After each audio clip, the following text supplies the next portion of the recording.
Hi అందరికీ. ఈరోజు మనం పాన్ సంబంధించిన డీటెయిల్స్ అనేది చూసుకుందాము. పాన్ కార్డ్‌లో రిజెక్షన్స్ అన్నది దేనివల్ల అయితది అండ్ మోస్ట్‌లీ పాన్ కార్డ్స్ అన్నవి రిజెక్ట్ అన్నది జరగడం జరుగుతుంది.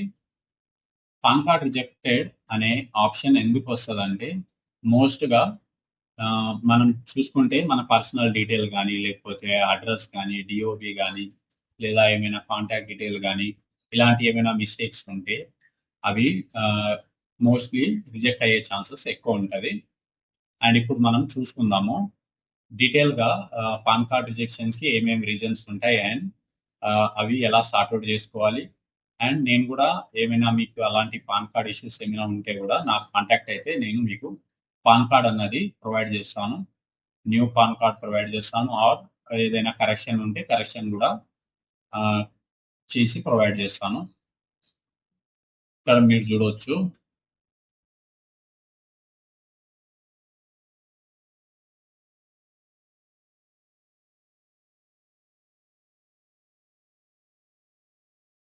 ఏ పాన్ రిజెక్టెడ్ అనేది మనం మోస్ట్‌గా చూస్తాం. ఇప్పుడు నేను నా సీఎస్‌సి సెంటర్‌లో గూడా చాలా మంది కస్టమర్స్ వస్తా ఉంటారు. సో, వాళ్ళు మా డీటెయిల్స్ అన్నీ కరెక్ట్‌గానే ఉన్నాయి. బట్ పాన్ అన్నది అవ్వడం లేదు అండ్ రిజెక్ట్ అన్నది చాలా సార్లు చేశాం. బట్ రిజెక్ట్ అన్నది అయిందని చెప్పారు. అవి ఎందుకు రిజెక్ట్ అవుతాయంటే మోస్ట్‌లీ ఏజ్డ్ పీపుల్స్ అంటే ఒక 60 ఆర్ 40 లేదా 50 ప్లస్ ఉన్నవాళ్ళు 60-100 అలా ఏజ్ గ్రూప్ క్రైటీరియా ఉన్నవాళ్ళు వాళ్ళకి పాన్ కార్డ్ అన్నది సులభంగా ఇయ్యరు. ఎందుకంటే ఏజ్ ఎక్కువ ఉంది. సో, వాళ్ళకి పాన్ కార్డ్ ఎందుకు అనే ఉద్దేశ్యంతో ఇన్‌కమ్ టాక్స్ డిపార్ట్‌మెంట్ వాళ్ళు పాన్ కార్డ్‌ని రిజెక్ట్ చేసే ఛాన్సెస్ ఉంటాయి. అండ్ నేను పెట్టినప్పుడు గూడా చాలా వరకు రిజెక్ట్ అయ్యాయి. ఏది వేరే దాని నుంచి పెడితే. నార్మల్ మనకు ఏజెంట్ ద్వారా పెడితే. బట్ ఇంకో క్రైటీరియా ఉంటది నా దగ్గర పాన్ అప్లై చేసేదానికి. ఇలాంటి సీనియర్ సిటిజన్స్‌కి. దానివల్ల ఏంటంటే మనకు పాన్ అన్నది ఆహ్, కంపల్సరీ వస్తది. విత్ న్యూ పాన్ వస్తది. అండ్ అది జనరేట్ అయ్యి 24 అవర్స్‌లో లేదా 1 వీక్‌లో అట్లా ప్రొవైడ్ చేయడం జరుగుతది. ఇక్కడ మీరు చూడొచ్చు key reasons for PAN card rejection. అంటే మోస్ట్‌గా మనకు పాన్ కార్డ్ రిజెక్షన్ దేనివల్ల అయితాయి? అది మనం ఈ ఇలా చూసుకుందాము కీ పాయింట్స్‌లో. ఇక్కడ మనం చూసుకుంటే incorrect name or spelling error. అంటే మీ పేరులో గాని లేదా మీరు రాసేటప్పుడు మీ నేమ్‌లో ఏమైనా స్పెల్లింగ్ అక్షరాలేమైనా తప్పుగా రాస్తే దాని రిలేటెడ్ ఇష్యూ వల్ల గూడా ఇది రిజెక్ట్ అయ్యే ఛాన్సెస్ ఉంటదని ఫస్ట్ పాయింట్‌లో మెన్షన్ చేశారు.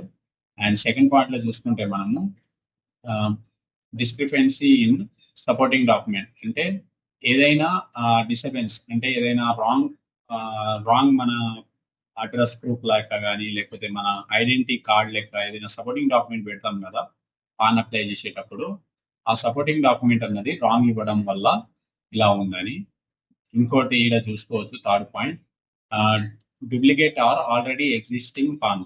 అంటే మీకు ఆల్రెడీ పాన్ ఉండొచ్చు.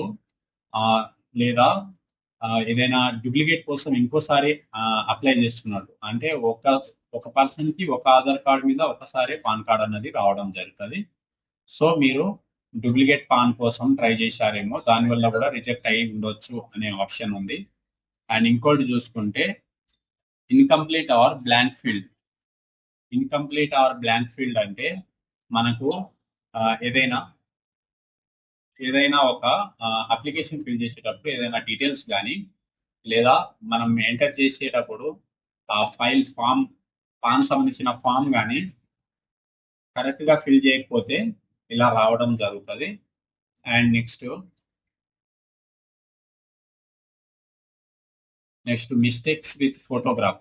అంటే మనం ఏదైనా ఫోటో ఇచ్చేటప్పుడు మిస్ మ్యాచ్ అయితాయి. మన ఫోటో కాకుండా వేరే వాళ్ళ ఫోటో పెట్టినా గాని, మన ఐడెంటిటీ ప్రూఫ్‌లో మనం ఏదైతే సబ్మిట్ చేస్తామో, దానికి మనం పాన్ కార్డ్‌లా సబ్మిట్ చేసేటప్పుడు ఏదైనా డీటెయిల్ మిస్ మ్యాచ్ అయితే గూడా మనకు పాన్ రిజెక్ట్ అనేది అవ్వడం జరుగుతది.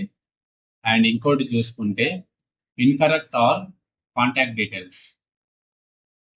కాంటాక్ట్ డీటెయిల్స్ అనేది మనం తప్పుగా ఎంటర్ చేస్తే లైక్ ఫోన్ నంబర్ గాని, ఈమెయిల్ ఐడీ గాని దానివల్ల కూడా రిజెక్ట్ అయ్యే ఛాన్సెస్ ఉందని చెప్తారు. బట్ అది 30% ఛాన్సెస్ ఉంటాయి. దీనికి అంత ప్రిఫరెన్స్ ఇయ్యరు. మనం ఏ కాంటాక్ట్ నంబర్ ఇచ్చినా గానీ వాళ్ళు యాక్సెప్ట్ చేస్తారు. అండ్ ఇక్కడ మీరు చూడొచ్చు నేను రీసెంట్‌గా చేసినప్పుడు ఈ ట్రాన్సాక్షన్ మెసేజ్ ఉంది గదా! దీంట్లో చూసుకుంటే ట్రాన్సాక్షన్ మెసేజ్ దాంట్లో చూసుకుంటే మనకు ఈ కేవైసీ కాడ 27 ఎర్రర్‌తోని ఇది ముంగట ఎళ్ళలేదు. అంటే ప్రాసెస్ అన్నది కాలే. దేనివల్ల అంటే your esign based request has been failed due to lengthy address. ఇక్కడ చూడవచ్చు మనం. మన అడ్రస్ ఆధార్ కార్డ్‌లో ఉన్న అడ్రస్ చాలా పెద్దది ఉంటే అంటే మనం నేము, మన విలేజ్ నేము, like address, house number multiple time enter చేసి చాలా పెద్ద లెంతీగా ఉంటే మన అడ్రస్‌లో అది తీసుకోవడం జరగదు ఈ సైన్ ద్వారా. సో, దానికోసం మనం ఏం చేయాలంటే, మనం ఆధార్ కార్డ్‌లో ఆల్టర్‌నేట్ ఆప్షన్ ఏంటంటే, ఆధార్ కార్డ్‌లో అడ్రస్ అయినా చేంజ్ చేసుకోవాలి. లెంత్ లేకుండా అడ్రస్ అయినా చేంజ్ చేసుకోవాలి. ఆర్ నాకు కాల్ చేస్తే నేనైనా మీకు పాన్ కార్డ్ అనేది ప్రొవైడ్ చేస్తాను. అండ్ ఆల్టర్‌నేట్ మెథడ్‌తోని మాకు ఏజెంట్ ఐడీ ఉంటది. సో, సీఎస్‌సి ద్వారా నేను ప్రొవైడ్ చేస్తాను. అండ్ ఇక్కడ మీరు చూడొచ్చు వాళ్ళు క్లియర్‌గా మెన్షన్ చేశారు. ఈ సైన్‌తోని మీరు ప్రొసీడ్ కాలేరు. Cannot proceed by using e sign mode. You have to apply this application can be processed using scan documents with e sign mode by generating new transaction ID. అంటే ఈ సైన్ మెథడ్ స్కాన్ చేసి పెట్టే document scan చేసి పెట్టే వేరే మెథడ్‌తో చేస్తే ఇది రావచ్చు అనే ఆప్షన్ ఇచ్చారు. సో, ఇక్కడ చూడొచ్చు నేను ముందుగా చెప్పినట్టు 60-100 సంవత్సరాల ముందులో అండ్ లెంతీ అడ్రస్. ఇంకా ఎవరికైనా పాన్ కార్డ్ డీటెయిల్స్ ఏమైనా ప్రాబ్లమ్ ఉంటే నా నంబర్‌కి కాంటాక్ట్ చేయండి. నేను పాన్ కార్డ్ అనేది ప్రొవైడ్ చేస్తాను. Thank you for watching this video. Subscribe this channel.